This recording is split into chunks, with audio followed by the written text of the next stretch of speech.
వీళ్ళందరికీ యుద్ధాలు కావాలి కనుక ఎవడి అజెండాతో ఆయన ఉన్నాడు. మోదీ గారు ఇజ్రాయెల్ ఎందుకు వెళ్ళారు అంటే ఇజ్రాయెల్కి మద్దతుకి వెళ్ళారా అంటాడు. అదే నెతన్యాహు ఓపెన్గానా మోదీ గారు చాలా వందనాలు, మీరు మాకు మద్దతు ఇస్తున్నారు. దేనికి అంటే ఇజ్రాయెల్ ప్రపంచాన్ని నాశనం చేయడానికి మోదీ గారు మద్దతు ఇస్తున్నారా? మోదీ గారి నోరిప్పి మాట్లాడాలి, బీజేపీ స్పోక్స్ పర్సన్స్ మాట్లాడాలి. నాకు తెలిసిన ప్రధానమంత్రి మోదీ గారు ఇజ్రాయెల్కి మద్దతు ఇవ్వడం లేదు. వాడు వాడుకుంటున్నాడు, ఆ మెంటల్ గాడు, ఆ నెతన్యాహు గాడు వాడుకుంటున్నాడు మన మోదీ గారిని. ఆయన బీజేపీ పార్టీ అవ్వచ్చు, నేను ప్రజాశాంతి పార్టీ అవ్వచ్చు, పార్టీలకు అతీతంగా ఇప్పుడు మనం పనిచేస్తున్నాం.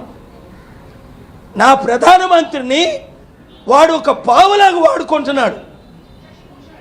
ఈ విషయం ప్రధానమంత్రి గారికి చేరినంత వరకు మీడియా వాళ్ళు, హిందీ మీడియా వాళ్ళు, నార్త్ ఇండియన్ మీడియా వాళ్ళు, మన తెలుగు మీడియా మిత్రులు ఎప్పుడూ దేశం కొరకు రాష్ట్రం కొరకు మనతో ఉన్నారు.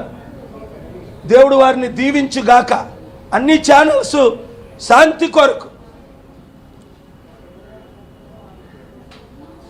ఒక ఆయన మొన్న హెడ్సప్ అని ఒక మంచి స్టోరీ పెట్టాడు, ఆయన మన తెలుగు ఛానల్ ఆయనే.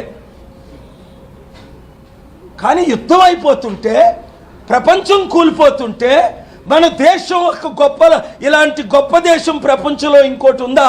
అందుకే కదా నేను అమెరికన్ సిటిజన్షిప్ను వదులుకొని, నా భార్య, నా పిల్లలు, నా నలుగురు మనవలు అమెరికన్ సిటిజన్షిప్ అయినా నేను తీసుకోకుండా నా దేశం కొరకు పాటు పడదాం. అవసరమైతే నాకు ఫారిన్ మినిస్టర్ ఇచ్చిన బీజేపీ వాళ్ళు, కాంగ్రెస్ వాళ్ళు తీసుకోలే, కానీ పార్లమెంట్కైనా వెళ్ళడానికి నేను సిద్ధంగా ఉన్నా. ఎందుకు? మన దేశాన్ని నెంబర్ 1 చేయడానికి, మన దేశాన్ని శాంతి దేశంగా రుజువు చేయడానికి, యుద్ధాలు ఆపడానికి. రండి కలిసి పనిచేద్దాం. Thank you very much. God bless you.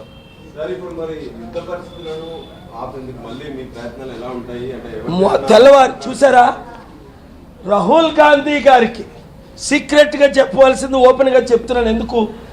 3 రోజుల నుండి పెద్ద ఆయన అమెరికాలో